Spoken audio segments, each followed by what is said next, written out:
അല്ല, ശ്രീത്ത് ഈ പറഞ്ഞ പോലെ നിരന്തരമായിട്ട് ഈ കാര്യത്തിനകത്ത് ശ്രീ കെ സി വേണുഗോപാലിനെ വിമർശിച്ചുകൊണ്ടിരിക്കുന്ന ഒരാളാണ്. അപ്പോൾ അതുകൊണ്ട് ഞാൻ അതിനകത്ത് അദ്ദേഹം പറഞ്ഞതിനകത്ത് എനിക്ക് പറയാനുള്ളത് അദ്ദേഹത്തിൻ്റെ ഒരു സ്ഥായി സ്ഥിരം ചെയ്തുകൊണ്ടിരിക്കുന്ന കാര്യം, അതുകൊണ്ട് ഒരു പുതുമയൊന്നുമില്ല. അതിനകത്ത് അദ്ദേഹം പറഞ്ഞൊരു കാര്യം എന്ന് വെച്ച് കഴിഞ്ഞാൽ ഞാൻ അദ്ദേഹം KPCCയുടെ ജനറൽ സെക്രട്ടറി സ്ഥാനം കൂടി കൊടുത്തേക്കാമെന്ന് പറഞ്ഞത് ACCയുടെ സ്വാഭാവികമായിട്ടും ആ ഒരു സമയത്ത് അദ്ദേഹത്തോട് അങ്ങനെ ഒരു ചോദ്യം വരുമ്പോൾ പിന്നെ എങ്ങനെ പ്രതികരിക്കണം? അദ്ദേഹം ചിരിച്ചുകൊണ്ടാണ് പ്രതികരിച്ചതെങ്കിൽ പോലും അത്തരത്തിലൊരു ചോദ്യമൊന്നും അതാണ് ഞാൻ സൂചിപ്പിച്ചത്. ഇത് മനഃപൂർവ്വമായി അദ്ദേഹത്തെ വളഞ്ഞിട്ട് ആക്രമിക്കുന്നതിന് ചൊല്യമായിട്ടൊരു ചോദ്യമായിട്ടാണ് ഞാൻ അതിനെ കാണുന്നത്. അങ്ങനെയാണ് അദ്ദേഹം പ്രതികരിച്ചത്. ഒരു കാര്യം പറയാൻ ഞാൻ ആഗ്രഹിക്കുന്നു ശ്രീത്തെ, ഇത്തരത്തിലൊരു ജനകീയമായിട്ടുള്ള അല്ലെങ്കിൽ ഇത്തരത്തിൽ ഒരു എന്താ പറയുന്നത് ജനാധിപത്യപരമായിട്ടൊരു പ്രക്രിയയൊന്നും ഒരിക്കലും ഒരു പാർട്ടിയും കേരളത്തിലൊരു മുഖ്യമന്ത്രി തിരഞ്ഞെടുക്കാൻ ഉണ്ടാവില്ല എന്നെനിക്ക് നിശ്ചയമായിട്ട് അറിയാം. അത് എത്രയും ഇപ്പോൾ ഇവിടെ മാത്രമല്ലല്ലോ, നിങ്ങളൊന്ന് പരിശോധിച്ചു പല സംസ്ഥാനങ്ങളിലും ബാക്കിയുള്ള പല സംസ്ഥാനങ്ങളിലും ഇപ്പോൾ തെരഞ്ഞെടുപ്പ് കഴിഞ്ഞിട്ട് മുഖ്യമന്ത്രിമാരെ തിരഞ്ഞെടുത്തല്ലോ.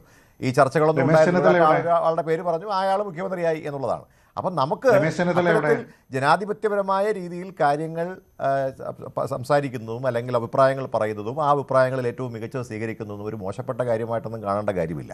ഒരു കാര്യത്തിൽ അങ്ങനെ എന്താണ് അല്ല, രമേശ് ചെന്നിത്തല എവിടെ നിയോഗിക്കുകയായിരുന്നു? അല്ല, ഞാൻ പറഞ്ഞല്ലോ ശ്രീത്തെ, രമേശ് ചെന്നിത്തലയ്ക്ക് അഭിപ്രായ വ്യത്യാസം ഉണ്ടാവും. സ്വാഭാവികമായിട്ട് അദ്ദേഹത്തിൻ്റെ അഭിപ്രായ വ്യത്യാസം പ്രകടിപ്പിക്കാനും ഈ പാർട്ടിയിൽ അവസരമുണ്ട്. അതുകൊണ്ട് അദ്ദേഹത്തിന് ഈ പാർട്ടി ഇത് പുറത്തൊന്നും ആക്കില്ല.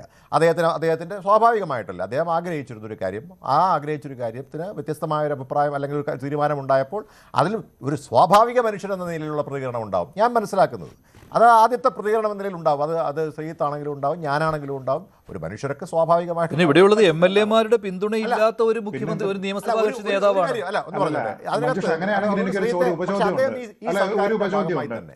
ഹൈക്കമാൻഡിന്റെ തീരുമാനം അന്തിമമാണെന്ന് മൂന്നുപേരും പറഞ്ഞു. ഞാൻ സമ്മതിക്കുന്നു, അത് അദ്ദേഹം മൂന്നുപേരും പറഞ്ഞു.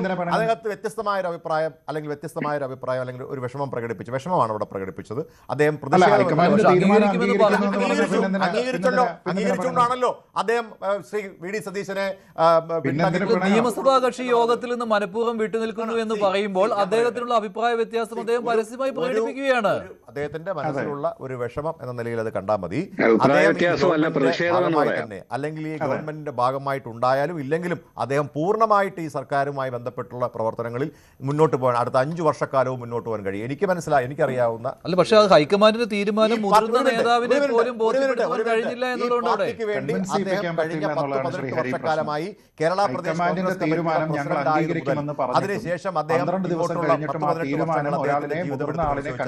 അടുത്തറിയാവുന്ന ഒരാളെന്ന നിലയിൽ അദ്ദേഹത്തെ അടുത്തറിഞ്ഞിട്ടുള്ള ഒരാളെന്ന നിലയിൽ ഞാൻ പറയാൻ ആഗ്രഹിക്കുന്നു. അദ്ദേഹം ഈ പാർട്ടിയെ കൈപിടിച്ചുയർത്താനും ഈ പാർട്ടിക്ക് വേണ്ടി അദ്ദേഹം ചെയ്തിട്ട് ഒരുപാട് കാര്യങ്ങളുണ്ട്.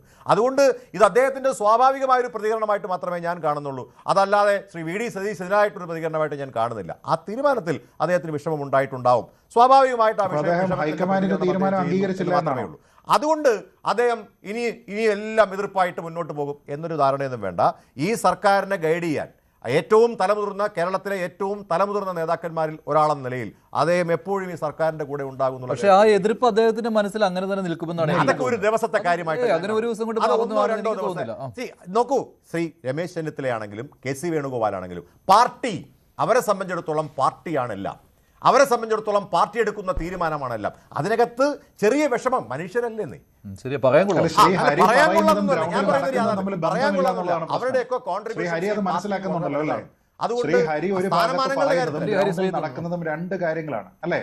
ശ്രീ ഹരി ഇപ്പൊ പറഞ്ഞുകൊണ്ടിരിക്കുന്ന കാര്യങ്ങളും ഗ്രൗണ്ടിൽ നടക്കുന്ന കാര്യങ്ങളും കോൺട്രാസ്റ്റിംഗ് ആണെന്ന് ശ്രീ ഹരി മനസ്സിലാക്കുന്നുണ്ടല്ലോ അല്ലേ?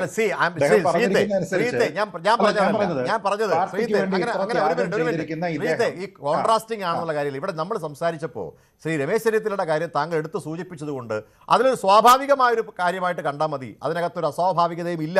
കാരണം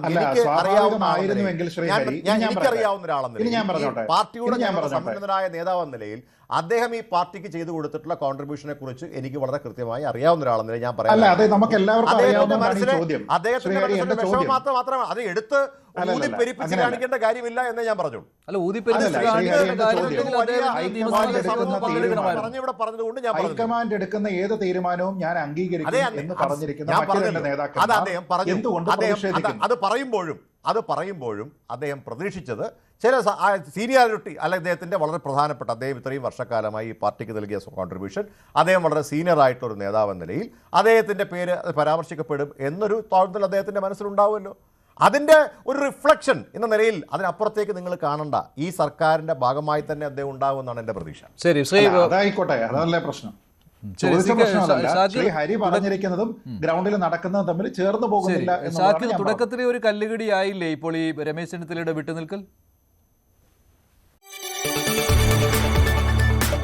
കൂടുതൽ വാർത്തകൾക്ക് news 18 Keralam YouTube channel subscribe ചെയ്യുക.